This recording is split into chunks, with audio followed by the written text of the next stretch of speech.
everyone, my name is Dr. Lynn Carey and I'm here today to talk more with you about health and wellness, and I kind of wanted to connect the dots with how I view things that affect our health.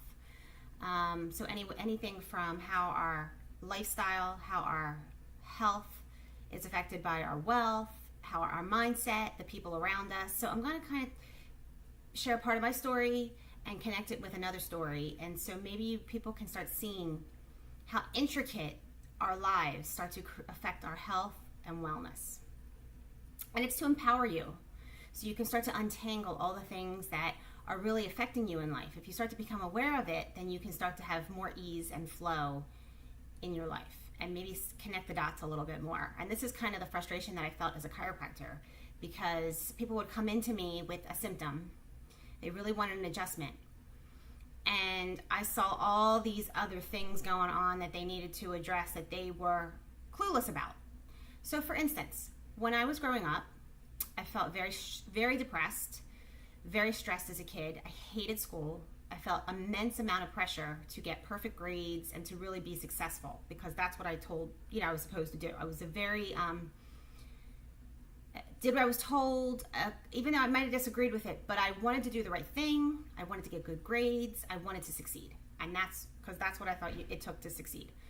But internally, I thought, the stuff that we're learning, when do you use this? I questioned a lot of it. It didn't make sense. And yet what I was being told from my teachers, from my mom, everything that was an authority ahead of me really went against what my own beliefs were.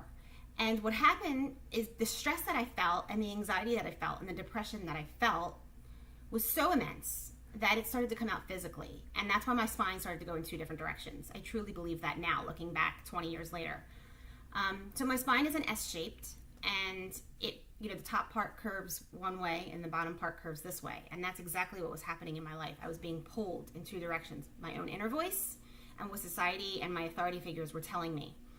And it really caused problems. And I ended up having surgery on my spine. And when I was in the hospital, I remember feeling being in this hospital was a respite from my life.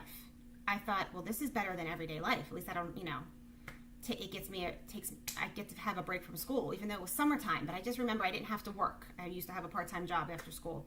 I didn't have to be in that. I didn't like that either. And so it just took me, it knocked me out unconscious for days. And I just didn't have to deal with what I saw was life. So I think a lot of people, we start creating on an unconscious level. I'm not saying you're doing this deliberately, but you start to create a disease on a subconscious level because it gives you a reason to take a break from what your regular life is, because we aren't allowed to take a break from our regular life. We're kind of criticized that we're lazy, or we're not hard workers, or our employer even won't let you have off unless you are sick. So it's an excuse, but only so much time sick, because if you need too much time off, then it becomes, that's a whole nother dynamic where now you're feeling stressed. You can't even heal because now you got to get back to your jobs and your responsibilities and your obligations. So it's a very entangled web that we weave. So that was the root of it. I really believe that was the root of my scoliosis. So I have another mom, so now I'm a chiropractor. Another mom had come to me. Not that I was adjusting her daughter, but she came to me, friend of the family, wanted my advice because her daughter was diagnosed with scoliosis and they wanted to do the Harrington rod surgery. And so as I listened to the mom share the story, she was stressed about work. She didn't have enough time. She was burning the candle at both ends. Limited money, because right away I suggested that she does physical therapy, exercise, and even counseling about what's going on with the girl, because scoliosis is a symptom. And I do believe specific adjustments and working, emotionally, her talking to someone would start to untangle, and straighten out the spine. I do believe that. Or at least keep it clear, keep it from getting worse. I don't think the surgery is ever needed. I think it's the most barbaric surgery in the world. But I could already tell, talking to her over the phone, the mother, she didn't have the time to deal with this, which is so sad. I'm not saying that she's a bad person, but this is how we are set up to live in the rat race in society. She didn't have the time or the money to have continual therapy, physical therapy, emotional therapy, adjustment time, to take this daughter to it would be a process. And they just didn't have the time or the funds to do it. And so she gave it about 2 months, I think, of this alternative therapy world that she tried. And I knew it wasn't going to last because the mindset wasn't there. They wanted a quick fix. So she ended up having surgery, and I haven't talked to them. God bless her, because I know it's going to happen to that girl. It is horrendous what the surgery does to you. So that is so frustrating for me to watch that scenario. So do you see, if this woman had a passive income, the mother, if she had a passive income to have financial freedom, to take the time in the day to take care of the daughter, whatever needs that she needed, isn't that huge? So now, because of that rat race entrapment, this daughter was subjected to the surgery.